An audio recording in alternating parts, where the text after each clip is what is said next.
Assalamualaikum warahmatullahi wabarakatuh. Perkenalkan, saya Muhammad Haikal Ibrizi, kelas 5A PAI, Peminatan Al-Quran Hadis, NIM 112301100000109. Pada kesempatan kali ini, saya akan menceritakan salah satu peristiwa penting di dalam sejarah agama Islam, yaitu turunnya wahyu pertama Quran Surat Al-Alaq ayat 1 sampai 5. Mari sama-sama kita saksikan.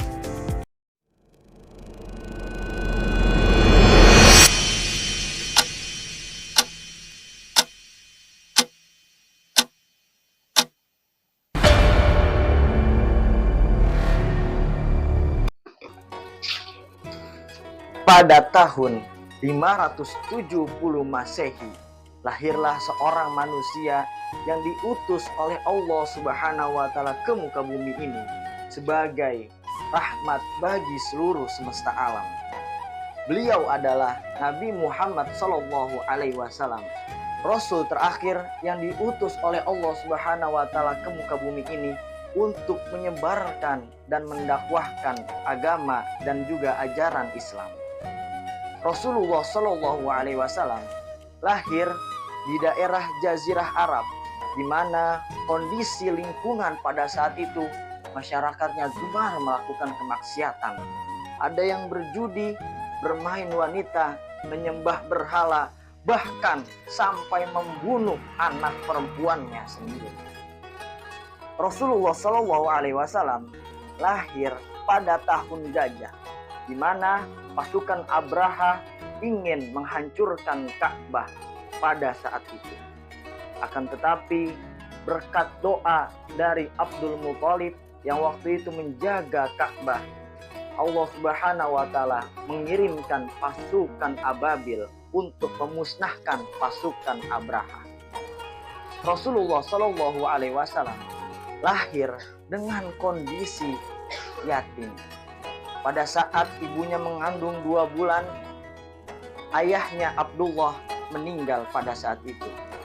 Lalu Rasulullah Shallallahu Alaihi Wasallam pada saat usia 6 tahun ibunya meninggal, dan sampai beliau usia 8 tahun kakeknya pun menyusul meninggalkan dia. Akhirnya Rasulullah Shallallahu Alaihi Wasallam diasuh oleh pamannya yang bernama Abu Thalib. Singkat cerita, pada tahun 610 Masehi, tepatnya saat usia beliau menginjak 40 tahun, beliau Rasulullah Shallallahu Alaihi Wasallam bertahanus di Gua Hiro karena melihat kondisi Jazirah Arab yang semakin memburuk dan merajalela dengan kemaksiatan. Pada saat Rasulullah Shallallahu Alaihi Wasallam berdiam diri, datanglah sebuah cahaya yang menerangi gua tersebut. Tiba-tiba cahaya tersebut memeluk diri beliau dan berkata, "Iqra ya Muhammad." Akan tetapi Rasulullah SAW menjawab, "Ma ana biqari, aku tidak bisa membaca." Cahaya tersebut mengulanginya hingga kedua kali. "Iqra ya Muhammad, bacalah wahai Muhammad." Akan tetapi Rasulullah SAW kembali menjawab, "Ma ana biqari, aku tidak bisa membaca." Sampai ketiga kali cahaya tersebut menyuruh Nabi Muhammad SAW untuk membaca. "Iqra ya Muhammad, bacalah wahai Muhammad." Sampai cahaya tersebut melanjutkan perkataannya, "Iqra bismi rabbikal ladzi khalaq, khalaqal insana min 'alaq, Iqra wa rabbukal akram, alladzi 'allama bil qalam." Sehingga saat Rasulullah SAW mendengar kalimat tersebut dari sosok cahaya yang datang kepada beliau, hati beliau bergetar dan akhirnya beliau pun turun dari Gua Hiro untuk menemui istrinya. Saat berada di rumah, Rasulullah SAW langsung menyuruh istrinya untuk menyelimuti dirinya. Zammaluni ya zaujati, selimuti aku wahai istriku, sampai muka beliau pucat dan badan beliau menggigil. Setelah kejadian tersebut, Siti Khadijah radhiyallahu anha, istri baginda Nabi Muhammad SAW, mengajak Rasulullah SAW untuk menemui salah satu saudaranya, seorang pendeta Kristiani. Beliau adalah Waraqah bin Naufal, yang pada saat itu menjadi seorang pendeta pemuka agama Nasrani.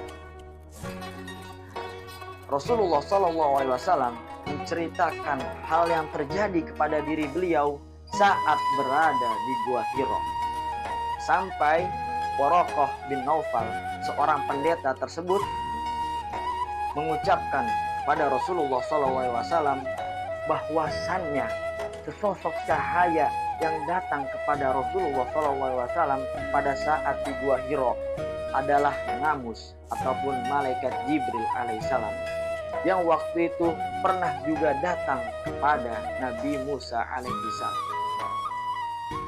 Pada kejadian ini kita dapat mengambil pelajaran ibrah yang sangat luar biasa. Allah Subhanahu wa taala menurunkan ayat 1-5 dari surah Al-Alaq yang berbunyi, Iqra bismi rabbikal ladzi khalaq. Bacalah dengan nama Tuhanmu yang Maha menciptakan. Khalaqal insana min 'alaq, yang menciptakanmu dari segumpal darah.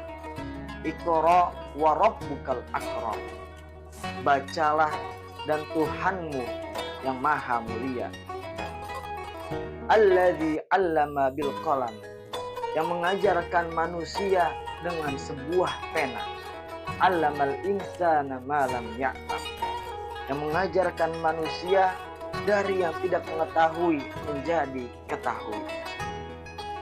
Pelajaran ini kita bisa mengambil dari peristiwa tersebut, bahwasannya Allah Subhanahu wa taala menyuruh kita untuk terus belajar, mengamati dan melihat bagaimana kondisi lingkungan kita.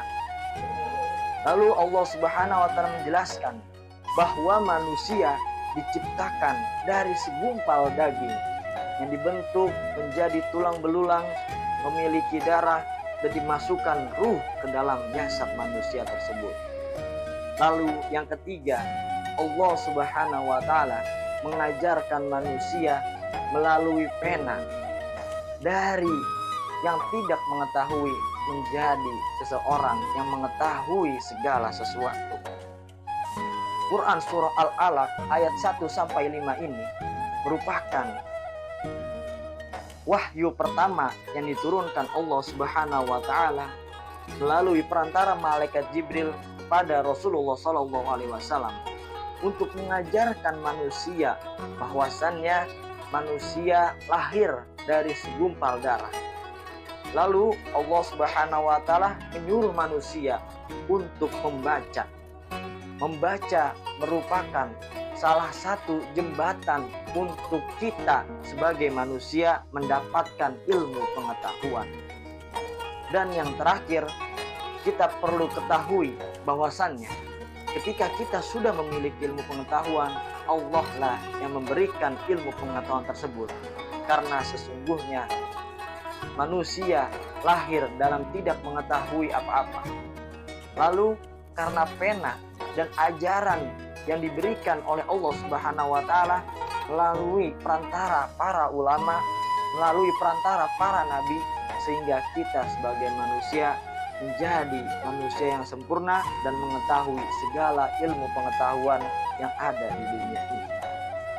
Itulah cerita peristiwa dari Quran surah Al-Alaq ayat 1-5, yaitu wahyu pertama yang diturunkan oleh Allah Subhanahu wa taala kepada Nabi Muhammad SAW melalui perantara malaikat Jibril. Semoga kita sebagai umat muslim yang senantiasa meneladani dan mencerminkan diri kita untuk meniru akhlak Rasulullah SAW bisa mendapatkan keberkahan di dalamnya. Amin ya rabbal alamin. Setelah kejadian tersebut, fenomena turunnya wahyu pertama pada Rasulullah SAW di Gua Hiro menyebabkan Rasulullah SAW demam beberapa hari kemudian. Peristiwa ini muncul kembali menjadi fatrah al-wahyi, yang artinya masa perhentian wahyu. Karena pada saat Rasulullah SAW dalam kondisi demam, Allah Subhanahu wa Ta'ala tidak menurunkan wahyu kepada Rasulullah SAW.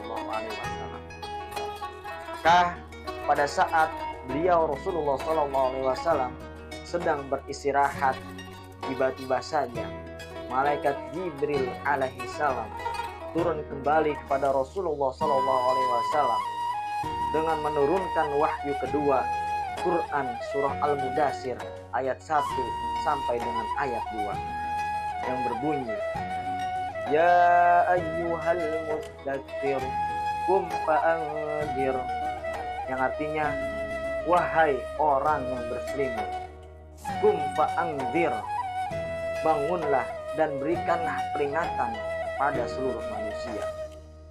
Maka turunnya wahyu kedua dalam Quran surah Al-Mudaththir ayat 1 sampai dengan 2, Rasulullah SAW diperintahkan oleh Allah Subhanahu wa Ta'ala untuk tidak berlarut-larut di dalam kesedihan dan kejadian yang sudah beliau alami saat berada di Gua Hiro. Rasulullah diberikan peringatan kepada Allah Subhanahu wa Ta'ala untuk memberikan pengajaran dan peringatan kepada seluruh masyarakat Jazirah Arab. Disinilah muncul dakwah secara terang benderang. Dari fenomena ini kita mengambil pelajaran yang begitu luar biasa. Yang pertama, Allah Subhanahu wa Ta'ala mengajarkan kepada kita, saat kita sudah memiliki ilmu yang cukup dan berguna bagi diri kita sendiri, jangan lupa untuk mengingatkan saudara-saudara kita yang lain, manusia-manusia yang lain di luar sana, untuk terus berada di jalan Allah Subhanahu wa Ta'ala.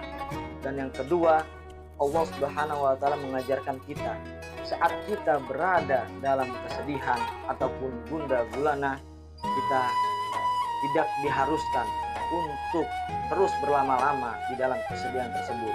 Allah Subhanahu wa Ta'ala mengajarkan untuk bangkit dan mencari pelajaran-pelajaran yang lain di luaran sana. Bahkan jika kita sudah memiliki ilmu, jangan lupa untuk memberikan peringatan kepada manusia yang lainnya.